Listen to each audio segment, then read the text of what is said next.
Alright, and welcome back, guys. We just got another set of patch notes, so with that, we're going to do another rapid fire video. If this is the first rapid fire video you've seen, we're going to go over everything you need to know about the patch notes here so you know what to expect, and we're going to do it as quick as possible. They're adding in a brand new Nuke kill streak, and we're getting the exact specifics on some of the buffs and nerfs coming to zombies. If you guys are new here and want to sub, I would greatly appreciate it. We're getting so close to 115k subs, and on top of that, I got to give a huge thanks to everyone who's going to like, comment, and watch this video in its entirety. As we start scrolling through these patch notes, a lot of this is information they've already given us, talking about the prestige shop, other stuff like that, talking about the Mule kick perk, until we get all the way down here to the new information. So for weapon tuning, both in multiplayer and zombies, they are adjusting the iron sights of the XM4, QZB, the Krig, and the FFAR. Not a whole lot of balancing, and this does apply to both multiplayer and zombies. We are getting some zombies exclusive stuff a little bit later in these patch notes. And the next thing we have here is a brand new feature that's actually really cool: daily double XP token reward. New daily XP token reward can be earned by completing your first daily challenge of the day in multiplayer or zombies. Return each day for a new ×2 XP or ×2 weapon XP token reward.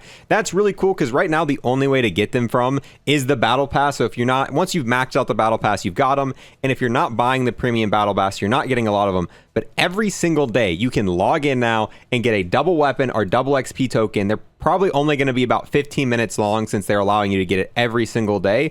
But this is going to dramatically increase the amount of XP you can get if you're constantly redeeming 15 minutes of double XP every single day. Now, moving into zombies, we are getting the names of the new enemies in Mauerderton. There are the Disciple and the Tormentors. So yeah, those are some pretty crazy names, and these right here are what I think they are. These are probably the Tormentors right here, and these are probably the Disciples. I originally, when I watched the trailer, thought that this was going to be kind of like a boss zombie that you fought once during the map, but I'm starting to wonder if this is going to be the new dog round. Maybe every 5 rounds, every 10 rounds, we get one of these Skeletor dudes to spawn in, you know, control some zombies, and we've got to take them out.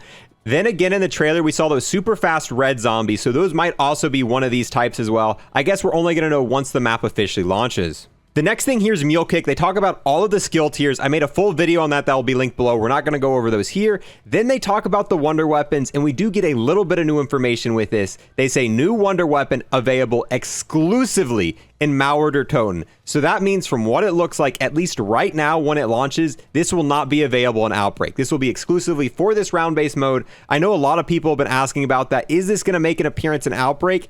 I think we might see it later down the road, but this right here is confirming that we will not see it come when the map launches. Now, as we continue scrolling, all of this is information they gave to us in the last set of patch notes, so we've already covered this until we get down to the weapon tuning. This right here is the exact numbers for all of the weapons and how they changed them. So for melee weapons, increase pack-a-punch damage from 2,000 to 2,500, and increase pack-a-punch level 3 damage multiplier from 4.0 to 5.0. This right here is going to assure us that once we get to the health cap and we fully maxed out our melee weapon, it is once again going to be a one-hit on the newer version of the game. Next, we have the sniper rifle buffs that they talked about earlier. They're increasing the critical damage on pretty much all of them by about 1 point. So the Swiss went from 3.5 to 4.5. Same thing happened with the ZRG.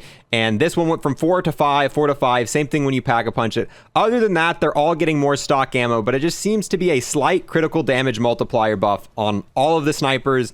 And I talked about this in the last one. I don't think this is going to have any effect on gameplay. These snipers are already going to one-shot kill once you get to the health cap. The only thing this is going to help you do is kill bosses a little bit quicker. And maybe they might be good for maybe the Legion fight now or something like that.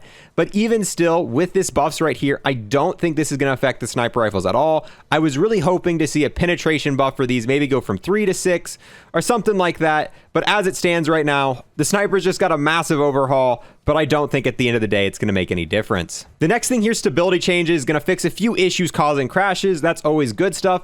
I'm actually super excited about this next thing. Increased chance for Ronald Raygun to spawn in Outbreak. I've been playing quite a bit of Outbreak since the update that added Ronald Raygun in, and I have yet to see him once. If you guys don't know what Ronald Raygun is, this is a zombie that spawns in Outbreak with a mohawk, and once you kill him, he is guaranteed to drop the Raygun. Like I said, I played a lot of Outbreak. I have yet to get this, so hopefully now that they've increased the chance for it, one, it's going to make the Raygun easier to get an Outbreak, and on top of that, I just want to see him once. I know there's people out there who have seen him 3 and 4 times, and hopefully we see more and more encounters of him now that they've upped the chances. After that, we have another change to Outbreak. Region and objective order will no longer loop once all combinations have been played when progressing region. So if you're going for high rounds on Outbreak, after you complete all the objectives, they come back in the same order. Now it looks like they're going to be randomizing those, so it's going to mix up Outbreak high rounds a little bit. And then after that, we've got more stability changes, so Outbreak itself going to be a little bit more stable. Next, we have some Dead Ops Arcade changes. I'm not going to go through all these, but I'll link this in the description below if you want to check them out yourself. Same thing for Onslaught. I'm not going to sit here and read through all this, but you can either pause on the screen now and read through it yourself, or check the link in the description below if you want to get caught up on all the new Onslaught stuff. And now scrolling down to the new multiplayer changes, obviously we're getting the new Rush map and all this other stuff they've talked about before, but the single biggest thing, and potentially the biggest thing in all these patch notes here, something I never thought we would see in a Treyarch Call of Duty, they are officially adding the nuke kill streak to all maps. Nuke kill streak from Cranked Hardpoint now requires a nuclear medal, kill 30 enemies without dying, and is available in all modes except the following: